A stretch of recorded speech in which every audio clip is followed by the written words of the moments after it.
Hello guys, welcome back to the channel. In this today's tutorial, I'm going to show you how we can activate voice typing in Microsoft Word. Okay, let's get into it guys. First of all, I'm going to open up my Microsoft Word application and then I'm going to create new document.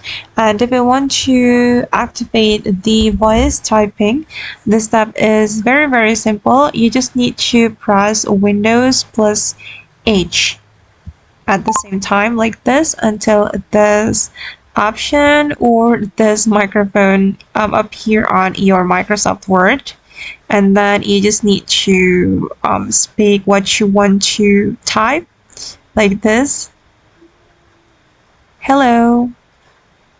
Okay, and now the voice typing is activated, and if you want to stop, just press the Windows plus H again.